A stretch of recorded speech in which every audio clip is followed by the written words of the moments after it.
Yo, what is good, YouTube? Welcome back to another JC2K video. In today's video, we will be doing a ranking of every single one of the brand new Skyline players from worst to best here in NBA 2K25 MyTEAM. Before we hop into the video, if you haven't already, make sure you hit that subscribe button. Help me push towards the 40,000 subscriber mark on the channel. I upload every single day, multiple videos a day. Would really appreciate it if y'all do subscribe. Without further ado, let's hop right into it and let's start ranking. So the worst card in today's drop, or yesterday's drop I should say, is this Hersey Hawkins 6'3" with a 6'6" wingspan. In my opinion, I mean, his stats and badges are fine, but he's not going to be great on the interior defensively. He doesn't have incredible playmaking or defensive badges, especially for a guy at his size.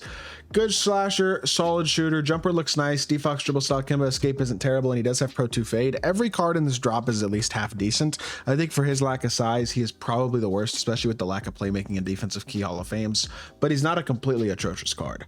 Pele Larson, next up, 6'5" shooting guard, is undersized as well. He's got solid all-around badges, but the stats aren't anything eye-popping at all. I don't really know a lot about his jumper. If it's nice, could move him up a spot or two, maybe. Jalen Green dribble style, Kimba escape isn't terrible. Normal fade, not too bad. He looks kind of but doesn't look atrociously bad either. Guy Santos, next up, 6'6" to 6'10" wingspan. Little bit more versatile than Pele Larson is in terms of badges, in my opinion. Jumper, I know it's going to be pretty solid. Jordan Nwora base is really nice. D-book dribble style, Steph escape, normal fade as well. I'm assuming he's got a little bit better shot than Pele Larson, although I'll be totally honest with those two. I haven't used both their jumpers yet, so I'm not 100% sure. I could be wrong there, and if I am, maybe you flip those guys.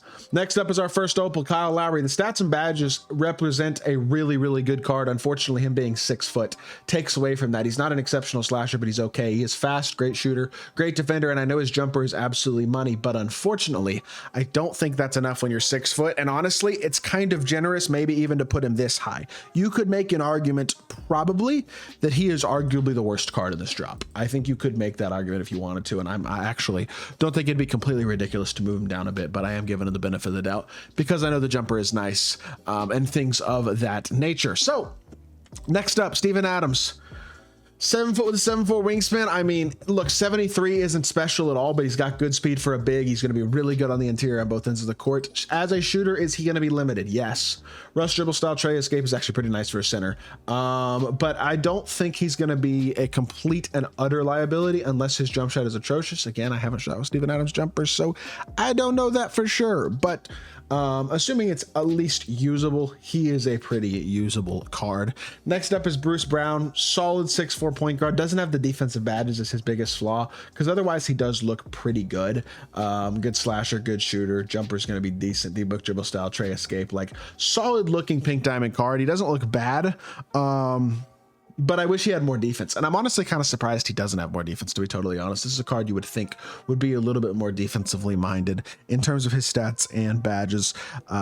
Next up is going to be, and this might come as a little bit of a surprise, Rashard Lewis. Dude, I don't care. He's a 6'10" small forward. His jumper is atrocious. It's bad. Rashard Lewis's jumper is not good this year. I would not want to use this card.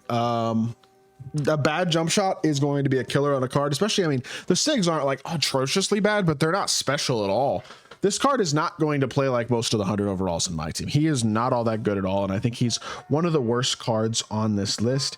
And the same exact thing can be said for DeMar DeRozan too, is the next selection on the list. A bad jump shot that is going to otherwise hold back what could be a decent card. He doesn't even have a great fade.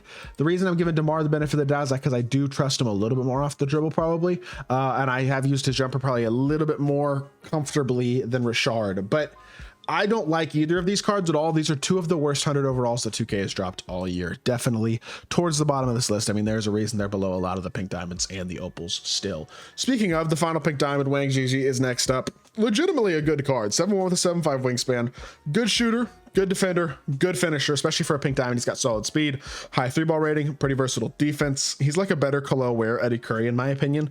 Jumper looks like it'd be bad on paper, Evan Mobley base, Anthony Black upper, but honestly, it's not bad at all. I was kind of surprised how much I liked the jump shot when I did gameplay with him, which y'all may or may not have seen by the time that I dropped this video.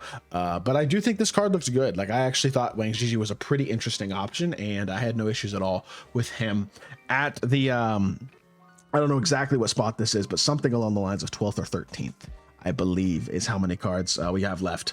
Evan Turner, 6'6" with a 6'8" wingspan. I mean, good card. Wish he had a couple more defensive hops, but good playmaking, good shooting, and good finishing stuff. He's 6'6", so he's got pretty good size. Stats are pretty well rounded in terms of being a good shooter, good finisher, and a good defender. He looks like a solid all-around card, Pro 2 Fade as well as a plus. Jumper's going to be really nice. He is a super solid option and honestly might even be a little bit better than this spot on the list, to be totally honest. I think you could make an argument to move him up a couple more spots. I have Al Harrington next. I think you could make a pretty good argument for both Evan Turner or Al Harrington. Evan looks like he's going to give you a little more scoring ability, but Al is a great shooter, super solid defender, good size, the small forward position. I have already done gameplay with this card. Y'all may not have seen it. In fact, I don't think I've uploaded it yet by the time y'all watch this video, but I do actually really like this card, and I think he is a really, really nice option. So definitely not opposed at all to Al Harrington here.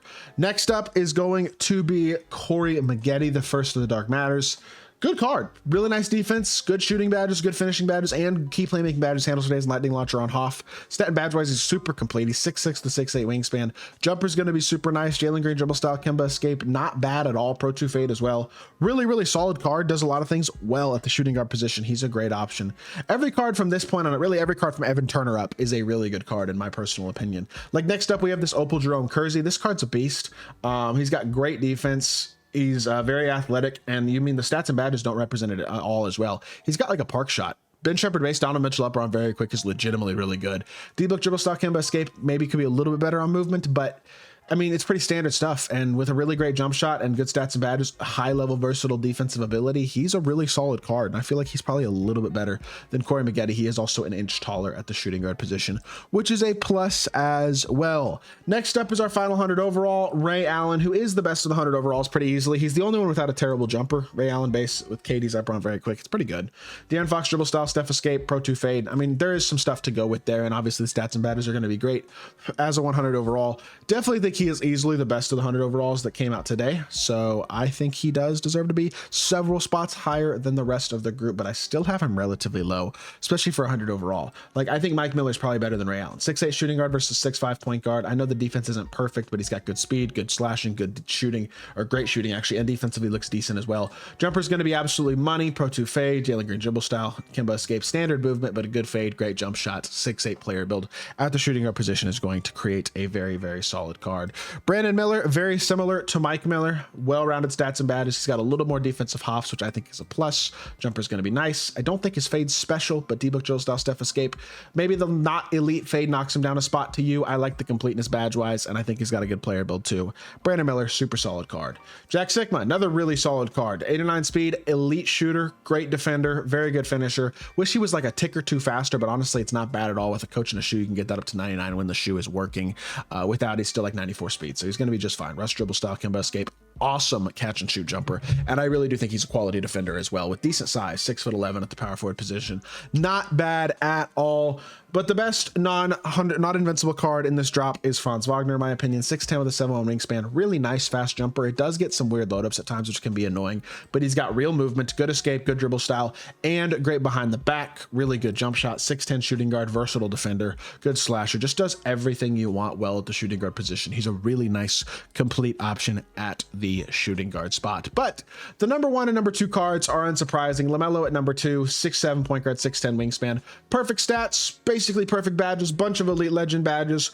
Jumper is the same exact jump shot that Tracy McGrady had in 2K23 when he was the best card in the game. Darius Garland dribble style, Steph escape, Francis size up, Trey behind the back. I mean, the card is insane, and the exact same thing can be said for Shaq.